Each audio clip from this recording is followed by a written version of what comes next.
श्री शिव महापुराण की जय। ऋषिगण बोले, ऋषयः ऊचुः सूत ते वचनं श्रुत्वा परमानन्दं वयं गताः।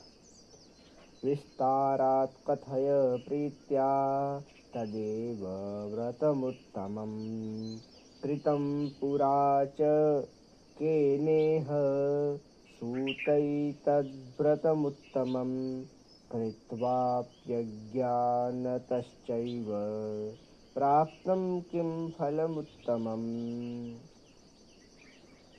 ऋषिगण बोले, हे सूत, आपकी वाणी सुनकर हम लोग अत्यंत आनंदित हुए। आप उसी उत्तम व्रत को प्रीति से विस्तार पूर्वक कहिए। सूत जी बोले, हे ऋषिगणों, मैं इस विषय में एक निषाद का सर्व पाप नाशक पुराना इतिहास कहता हूँ, आप सभी लोग सुनिए।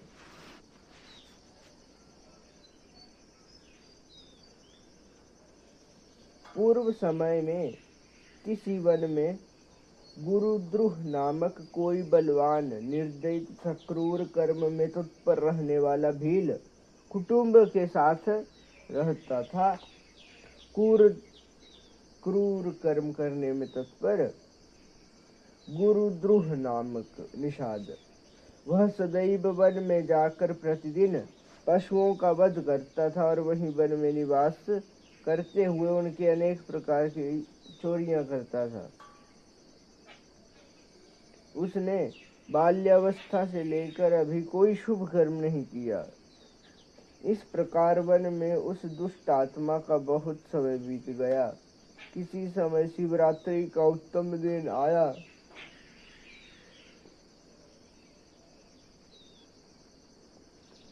किंतु परंतु विशाल वन में निवास करने वाले उस उत्तम दुष्ट आत्मा को कुछ भी ज्ञान न था। इसी समय भूख से पीड़ित उसके माता पिता तथा स्त्री ने उससे कहा, हे वनचर, हमें भोजन दो। उसके ऐसा कहने पर वह भील भी धनुष लेकर शीघ्र ही मृगों को मारने के लिए सारे वन में घूमने लगा। दैत्य योग से उस समय उसे कुछ भी न मिला। तब सूर्यास्त हो गया। इससे वह बहुत दुखी हुआ। अब क्या करूं, कहाँ जाऊं? आज मुझे कुछ भी नहीं मिला। घर में जो बालक हैं उनकी तथा माता पिता की क्या दशा होगी, और मेरी जो स्त्री है उसका क्या हाल होगा। अतः मुझे कुछ लेकर ही जाना चाहिए। बिना भोजन लिए घर जाना व्यर्थ होगा।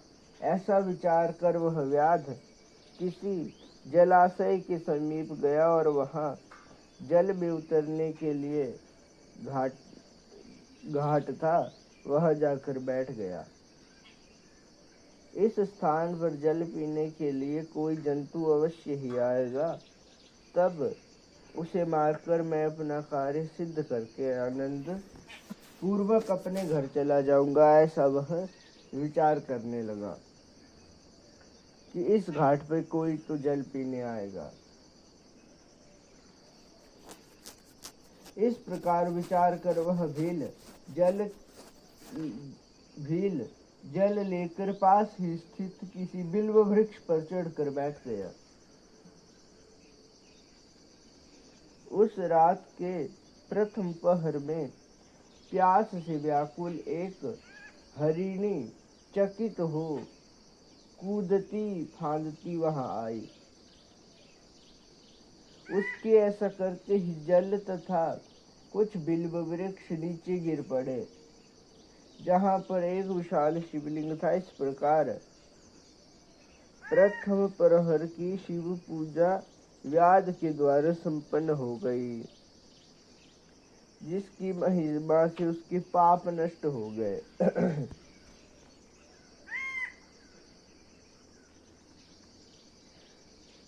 वहां के उस शब्द को सुनकर भय से व्याकुल हरिणी व्याघ को देखकर यह वचन कहने लगी। मृगी बोली, हे व्याध, तुम क्या करना चाहते हो? मेरे समान सच सच बताओ, मेरे सामने सच सच बताओ।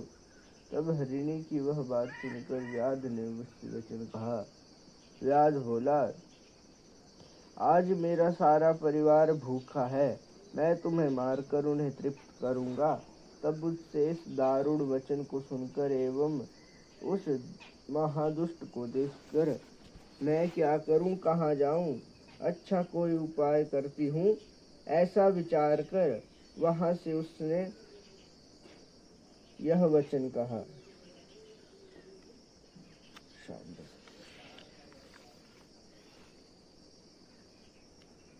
मृग्युवाच, मन्मांसेन सुखं ते स्याद् देहस्यानर्थकारिणः, अधिकं किं महत्पुण्यं धन्याहं नात्र संशयः। हे व्याध, यदि मेरे अनर्थकारी देह के मांस से तुम्हें सुख प्राप्त हो जाएगा तो इससे अधिक पुण्य और क्या हो सकता है? मैं निस्संदेह धन्य हो जाऊंगी, इसमें संदेह नहीं है। लोक में उपकारी जीव को जो पुण्य होता है, उस पुण्य का वर्णन सैकड़ों वर्षों में भी नहीं किया जा सकता है। किंतु तुमसे एक विनती करती हूँ, मेरे सभी बच्चे इस समय मेरे आश्रम में है, उन्हें अपनी बहन अथवा स्वामी को सौंपकर मैं पुनः आ जाऊंगी।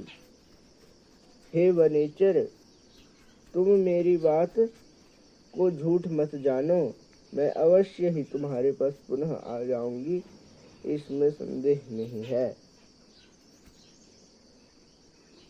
सत्य से ही यह पृथ्वी टिकी हुई है, सत्य ही समुद्र तथा सत्य के जल की धारा बहती है, सब कुछ सत्य में ही प्रतिष्ठित है। सूत जी बोले, उसके इस प्रकार कहने पर भी जब उस व्याध ने उसकी बात नहीं मानी तो उसका कहना न माना, तब विस्मित एवं भयभीत उस हिरणी ने पुनः यह वचन कहा। मृगी बोली, हे व्याध, मैं जो कहती हूँ उसे सुनो। मैं शपथ लेकर कहती हूँ कि यदि मैं जा करके अपने घर से तुम्हारे पास न लौटूं तो वेद क्रिया एवं त्रिकाल संध्या उपासनहीन ब्राह्मणों को तथा अपने स्वामी की आज्ञा का उल्लंघन करके कर्म में तत्पर रहने वाले स्त्रियों को जो पाप लगता है, कृतघ्न को जो पाप लगता है,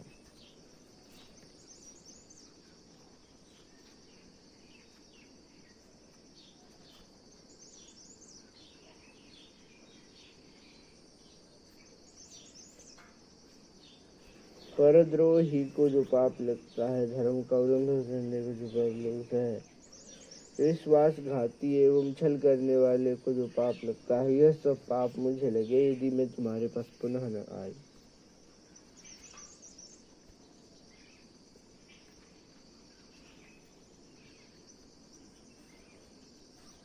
इस प्रकार अनेक शपथ करके जब वह हरिणी वहां खड़ी रही, तब उस भील ने विश्वास करके घर जाओ ऐसा कह दिया। तब हरिणी प्रसन्न होकर जल पी करके अपने स्थान को चली गई।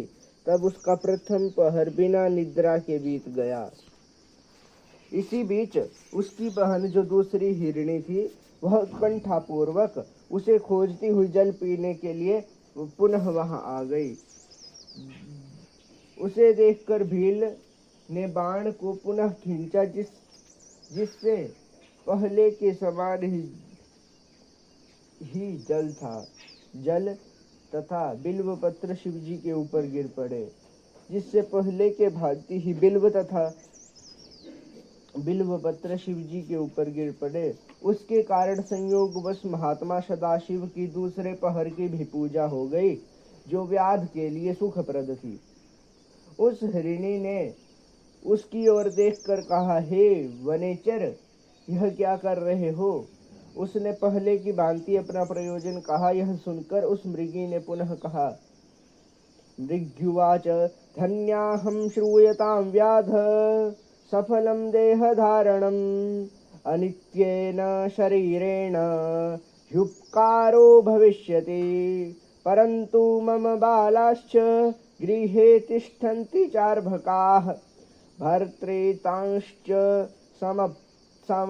समर्पयित्व ह्यगमिष्याम्यहं पुनः।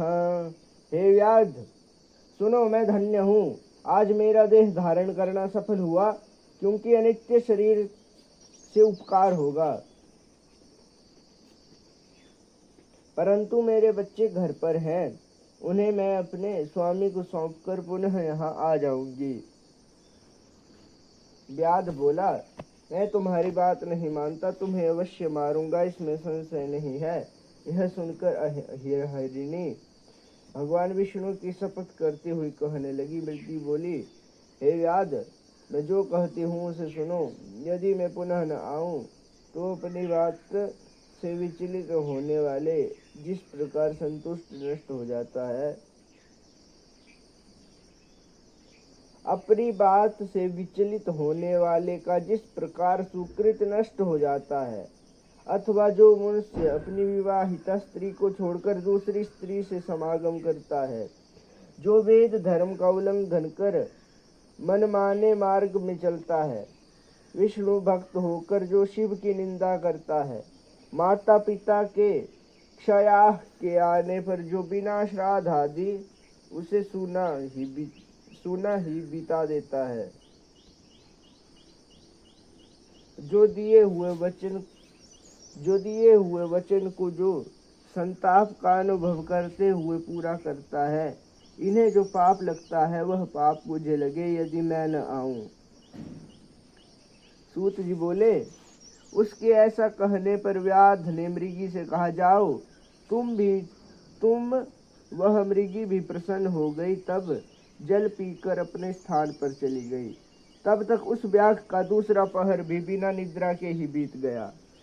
इसी समय तीसरा पहर आने पर मृगी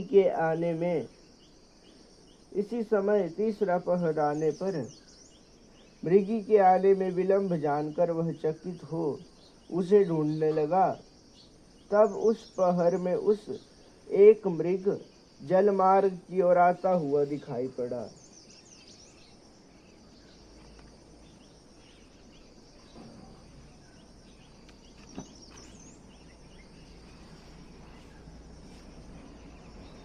उस पुष्ट मृग को देखकर वह व्याघ बहुत ही प्रसन्न हुआ और धनुष पर बाण चढ़ाकर उसे मारने के लिए उद्यत हो गया। तो हे द्विजो, उस समय भी उस व्याघ ने ऐसा करते हुए उसके प्रारब्धवश कुछ बिल्व पत्र शिवजी के ऊपर गिर पड़े।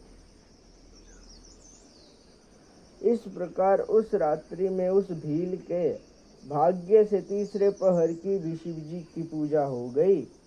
इस तरह से शिवजी ने उसके ऊपर अपनी कृपालुता प्रकट की। वहां उस शब्द को सुनकर उस मृग ने कहा, हे वनेचर, यह क्या कर रहे हो? तब वह व्याघ बोला कि मैं अपने कुटुंब के लिए तुम्हारा वध करूंगा। व्याघ का यह वचन सुनकर मृग प्रसन्नचित्त हो गया और बड़ी शीघ्रता से उस व्याघ से यह वचन कहने लगा। हरिण बोला, धन्योऽहं पुष्टमानद्य भावतृप्तिर्भविष्यति यस्यांगं नोपकारार्थं तस्य सर्वं वृथा गतम्।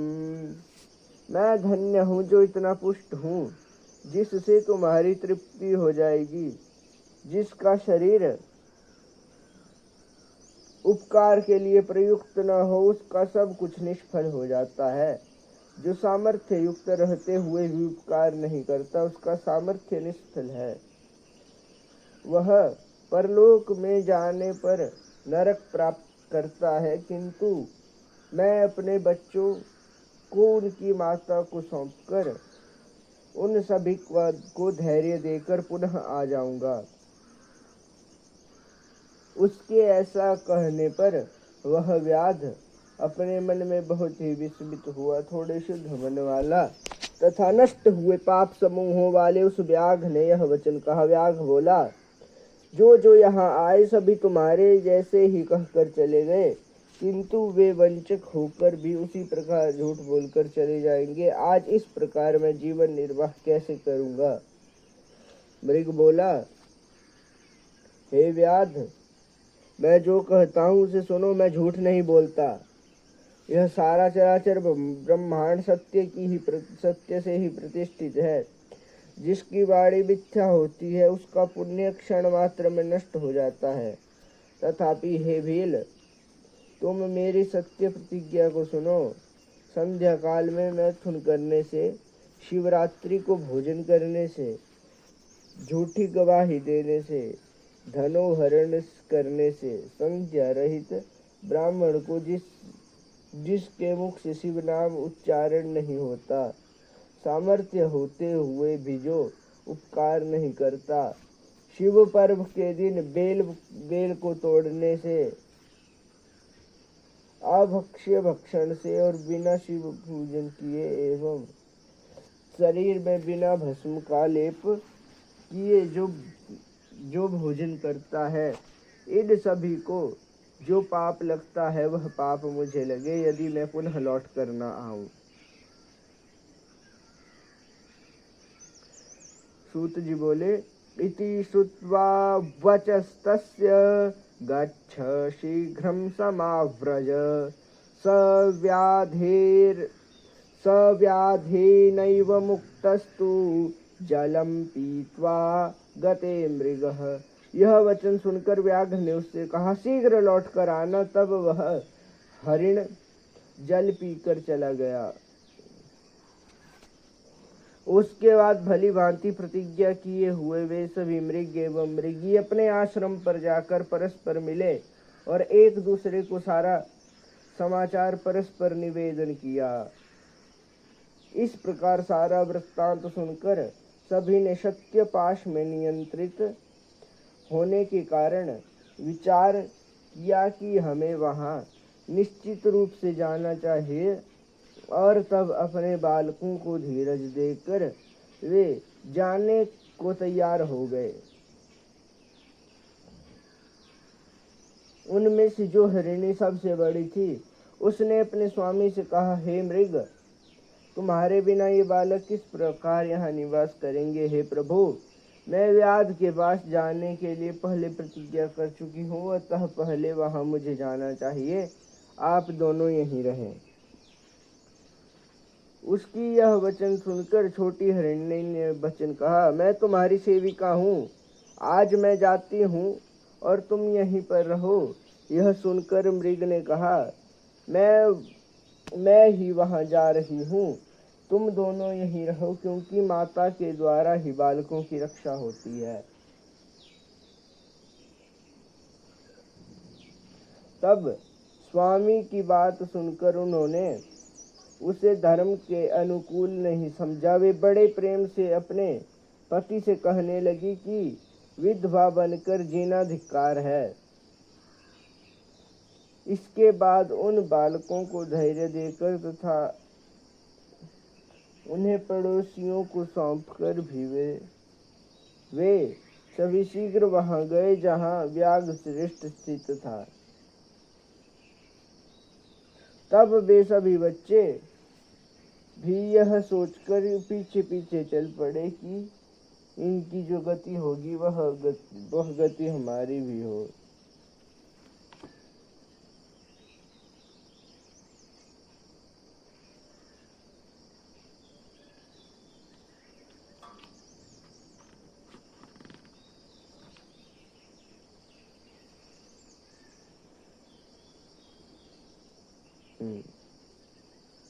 उन्हें देखकर व्याध अत्यंत हर्षित हो उठा और धनुष पर बाण चढ़ाने लगा। इतने में शिवजी के ऊपर पुनः जल और बिल्व पत्र गिर गए उससे चतुर्थ पहर की भी उत्तम पूजा संपन्न हो गई। फिर तो क्षण भर में ही उसका सारा पाप नष्ट हो गया।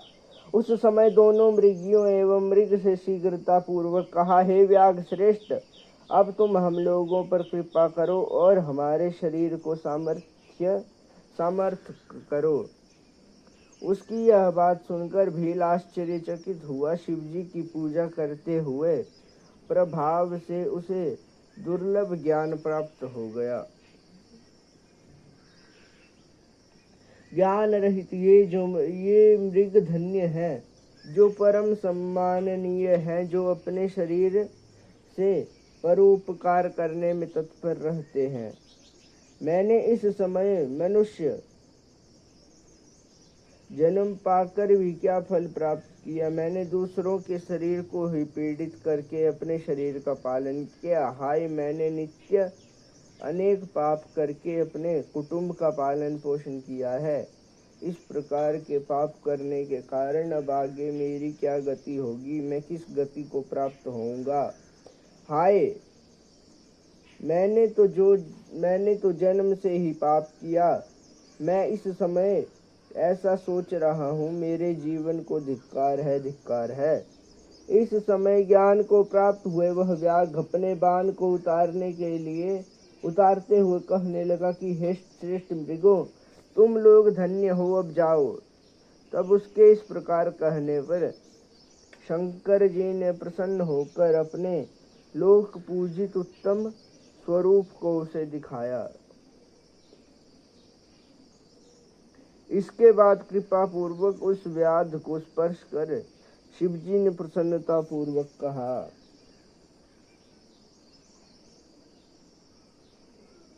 हे भील, मैं तुम्हारे इस व्रत से प्रसन्न हूँ, वर मांगो।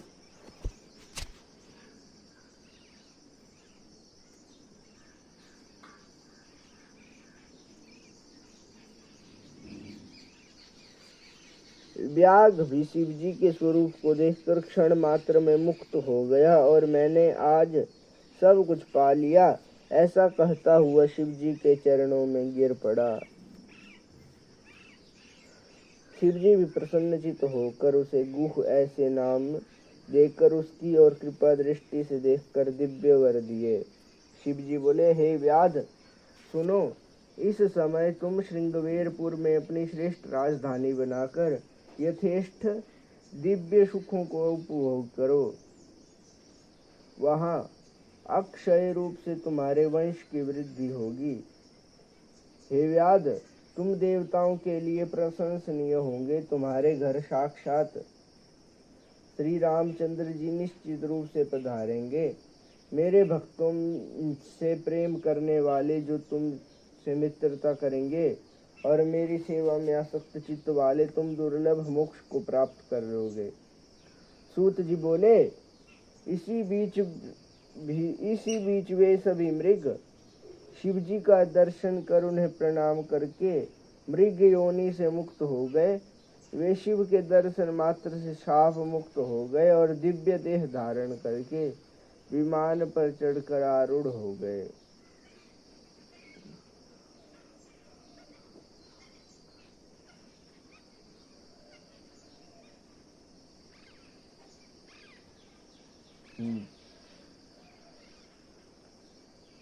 शाप मुक्त हो गए और दिव्य देह धारण करके विमान पर आरूढ़ होकर स्वर्ग लोक चले गए।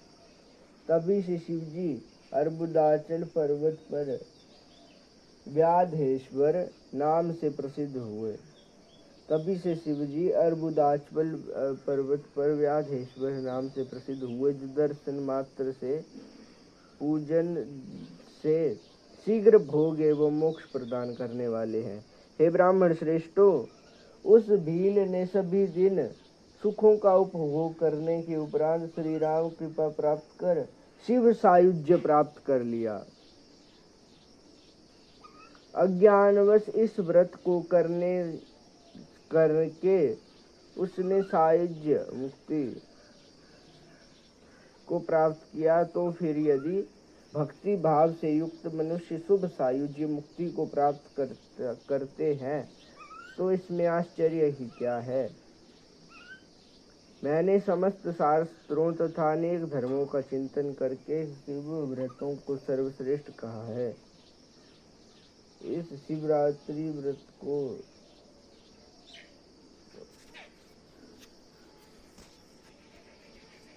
सर्वश्रेष्ठ कहा है। अनेक प्रकार के व्रत, अनेक प्रकार के तीर्थ, अद्भुत दान, विविध यज्ञ, नाना प्रकार के तप एवं अनेक प्रकार के जप भी इस शिवरात्रि की तुलना नहीं कर सकते। दिव्य भोग एवं मोक्ष देने वाले इस शिवरात्रि व्रत को सदा करना चाहिए।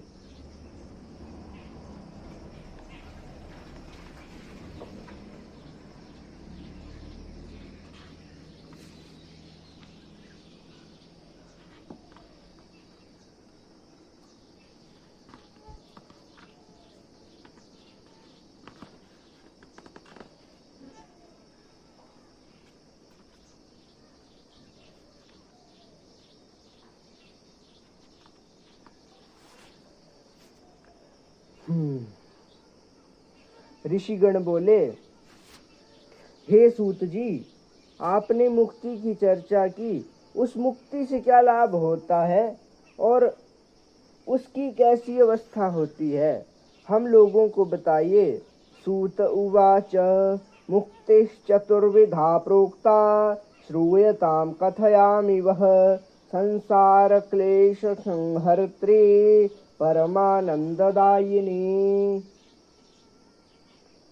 सारूप्या चैव सालोक्या सानिध्या च तथा परा सायुज्या च चतुर्थी सा व्रतेनानेन या भवेत्। सुनिए, मैं आप लोगों को बता रहा हूँ, संसारिक दुखों का नाश करने वाली एवं परम आनंद देने वाली मुक्ति 4 प्रकार की कही गई है। सारूप्य, सालोक्य, सानिध्य और सायुज्य। इनमें जो चौथी सायुज्य मुक्ति होती है वह शिवरात्रि व्रत से प्राप्त होती है। हे श्रेष्ठ मुनियों, मुक्ति प्रदान करने वाले केवल भगवान शिव ही कहे जाते हैं। ब्रह्मा आदि मुनि मुक्ति देने वाले नहीं, ब्रह्मा आदि को मुक्ति देने वाला नहीं जानना चाहिए। वे केवल धर्म, अर्थ और काम रूप त्रिवर्ग को देने वाले हैं। ब्रह्मा आदि त्रिगुण के अधीश्वर हैं और शिवजी त्रिगुण से परे हैं। वे निर्विकार पर ब्रह्म तथा तुरीय और प्रवृत्ति से भी परे हैं। ब्रह्माद्यास्त्रिगुणाधीशाः शिवस्त्रिगुणतः परः निर्विकारी परब्रह्म तुर्यः प्रकृतितः स प्रकृतितः परः।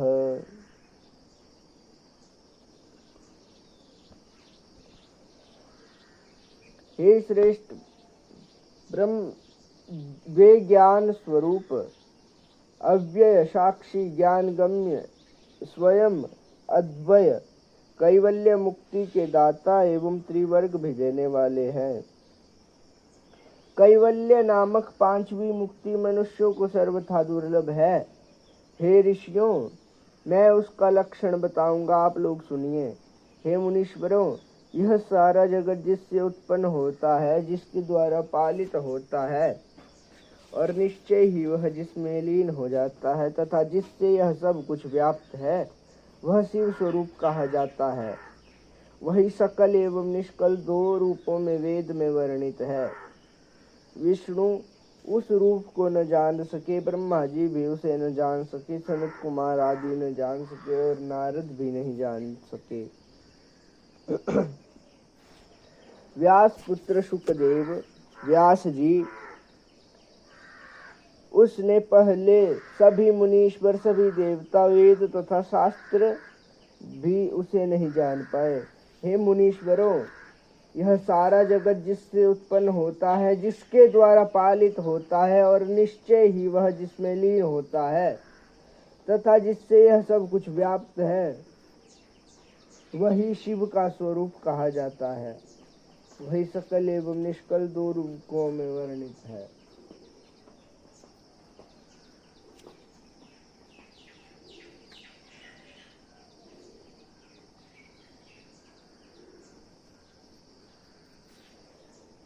विष्णु उस रूप को न जान सके, ब्रह्मा जी भी उसे न जान सके, सनत कुमार आदि न जान सके और नारद भी नहीं जान सके।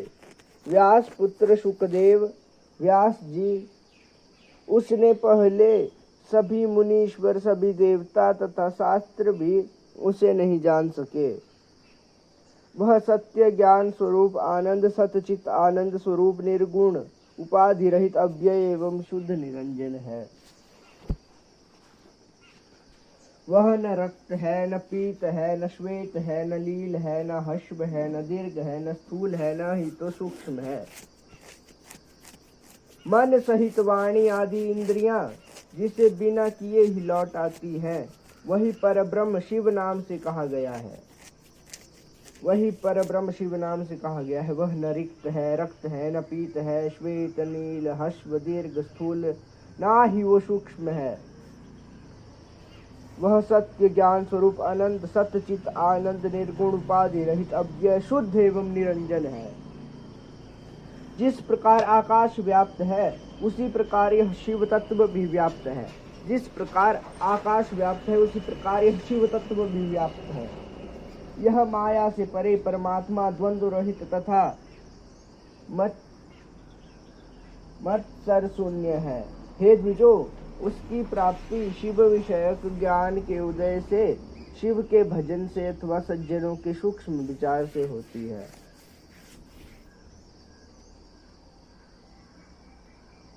तत्प्राप्तिश्च भवेदत्र शिवज्ञानोदयात् ध्रुवम्। भजनाद्वा शिवस्यैव सूक्ष्म सूक्ष्ममत्वा सताद्विजः। इस लोक में ज्ञान का उदय तो अत्यंत दुष्कर है, किंतु भजन सरल कहा गया है। इस लोक में ज्ञान का उदय तो अत्यंत दुष्कर है, किंतु भजन सरल कहा गया है। अतः हे द्विजो, मुक्ति के लिए शिव का भजन कीजिए। शिवजी भजन के अधीन है, जो ज्ञान आत्मा तथा मोक्ष देने वाले हैं। बहुत सिद्धों ने भक्ति के द्वारा ही आनंद पूर्वक परम मुक्ति प्राप्त की है। शिव की भक्ति ज्ञान की माला और भोग एवं मोक्ष देने वाली है। प्रेम की उत्पत्ति के लक्षण वाली वह भक्ति शिव के प्रसाद से सुलभ होती है।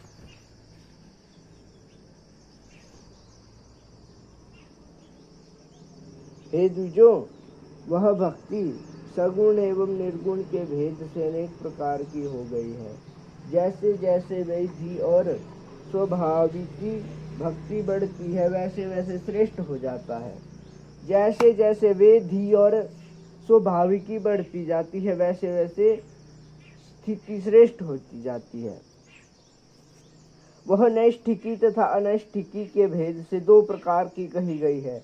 नैष्ठिकी भक्तियों को 6 प्रकार की जानना चाहिए। दूसरी अनैष्ठिकी भक्ति 1 प्रकार की कही गई है। इसी प्रकार पंडित लोग उसे विहिता तथा अविहिता भेद से अनेक प्रकार वाली कहते हैं। उन दोनों के अनेक प्रकार के होने के कारण यहाँ उसे विस्तार का वर्णन नहीं किया गया है। इसी प्रकार पंडित लोग उसे विहिता तथा अविहिता भेद से अनेक प्रकार की कहते हैं। जो नैष्ठिकी भक्ति जो 6 प्रकार की थी, दूसरी अनैष्ठिकी भक्ति जो 1 प्रकार की कही गई है। इसी प्रकार पंडित लोग उसे विहिता तथा अविहिता भेद से अनेक प्रकार की कहते हैं। उन दोनों के अनेक प्रकार होने के कारण यहाँ उसके विस्तार का वर्णन नहीं किया गया है। उन दोनों को श्रवण आदि भेद से 9 प्रकार की जानना चाहिए। वे शिव जी की कृपा के बिना अत्यंत कठिन है, किंतु शिव की प्रसन्नता से अत्यंत सरल है। हे द्विजो, भक्ति एवं ज्ञान परस्पर भिन्न नहीं है। शिव जी ने उनका वर्णन कर दिया, इसलिए ज्ञानी और भक्तों में भेद नहीं समझना चाहिए। ज्ञान हो या भक्ति, इनका पालन करने वाले को सर्वदा सुख की ही प्राप्ति होती है। हे द्विजो, भक्ति का विरोध करने वाले जो विज्ञान प्राप्त भक्ति का विरोध करने वाले को विज्ञान प्राप्त नहीं होता। शिव जी की भक्ति करने में शीघ्र ही ज्ञान का उदय होता है। हे मुनीश्वरों, शिव जी की भक्ति करनी चाहिए, उसी में सब कुछ सिद्ध होगा, इसमें संशय नहीं है। आप लोगों ने मुझसे जो पूछा था उसे मैंने कह दिया। इसे सुनकर मनुष्य सभी पापों से छूट जाता है, इसमें संदेह नहीं है।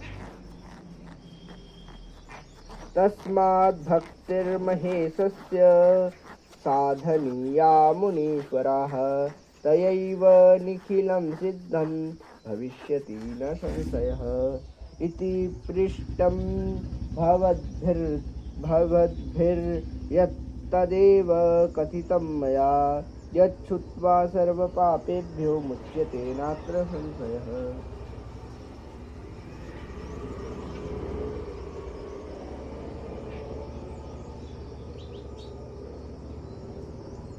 तो जब सौनकादि ऋषियों ने शिवरात्रि महात्म्य का विस्तृत वर्णन सूत जी से पूछा, तब सूत जी एक गुरुद्रुह नामक भील का वर्णन करते हैं कि वह पशुओं की हत्या करके, शिकार करके अपने परिवार को चलाता था। जब एक दिन वह शिकार करने के लिए गया तो उसको कोई भी पशु शिकार के लिए नहीं मिले। तब वह किसी नदी के घाट पर किसी पेड़ पर चढ़कर बैठ गया, और उसी दिन उसके सौभाग्यवश उसी दिन महाशिवरात्रि का भी पर्व था, और वहां पर वह पूरी रात्रि को बैठ गया। तो उसी प्रकार पहले पहर में एक मृग आया, तो जैसे ही थोड़ा पेड़ हिला तो उसी पेड़ के नीचे शिवलिंग रखा था। तो वह बिल्व वृक्ष के पेड़ पे वह चढ़ा था, तो बिल्व वृक्ष शिवलिंग पर गिर गए। तो वह हिरण उससे जाने के लिए याचना करता है, परंतु वह वचन देता है कि मैं शीघ्र लौट आऊंगा। वह कहता है अपने बच्चों की देखरेख के लिए जा रहा है। इसी प्रकार उसी हिरण परिवार के 4 हिरण आए, और उससे वह इसी प्रकार प्रार्थना करते हैं, और इसी प्रकार उससे चारों पहर में, हर पहर में बिल्व वृक्ष से नीचे बिल्व के पत्ते भगवान शिव पर मिलते रहे, जिससे वह निष्पाप होता रहा। जब अपने वचन अनुसार अंत में सभी हिरण परिवार सहित आ गए, तब वह भील कहता है कि अब मैं तुम्हें नहीं मारूंगा, और तभी साक्षात भगवान शिव प्रकट हो जाते हैं, और तभी वह मुक्त हो जाता है, और उसे राजा बना दिया जाता है, और उन जो हिरण आदि योनियों के जो हिरण परिवार था उसको भी मुक्त भगवान शिव कर देते हैं। श्री सांब सदाशिवाय नमो नमः। ब्रह्म एवं और ब्रह्म तथा मोक्ष का भी निरूपण उसके बाद किया गया।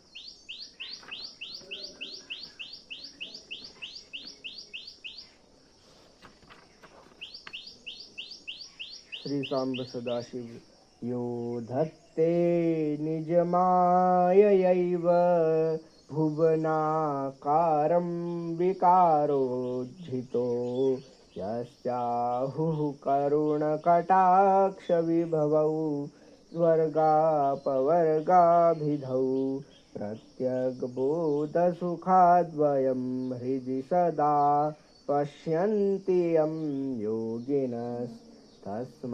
शैलसुताञ्चितार्धवपुषे शश्वन्नमस्तेजसे कृपाललितवीक्षणं स्मितमनोज्ञवक्त्राम्बुजं शशाङ्ककलयोज्ज्वलं शमितघोरतापत्रयं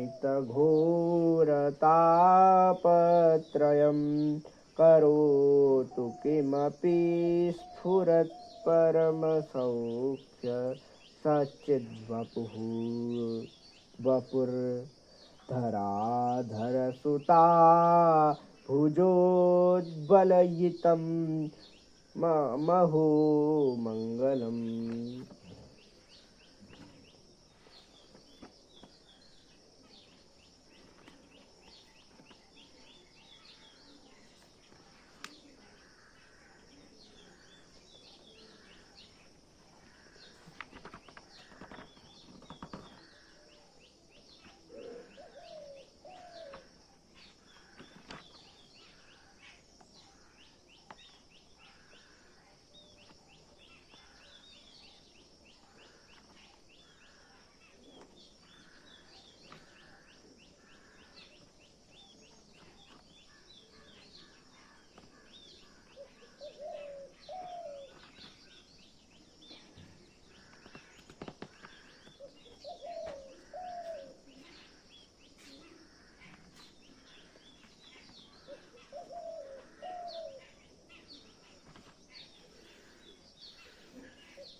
धत्ते भुवनानि सत्त्वगुणान् स्रष्टा यो धत्ते भुवनानि सत्त्वगुणान् स्रष्टा रजः संशयः संहर्ता तमसन् समन्वितो गुणवतीं मां मायामतीत्य स्थितः सत्यानन्दमनन्तबोधममलं ब्रह्मादिसंज्ञास्पदं नित्यं सत्त्वसमन्वयादधिगतं पूर्णं शिवं धीमहि।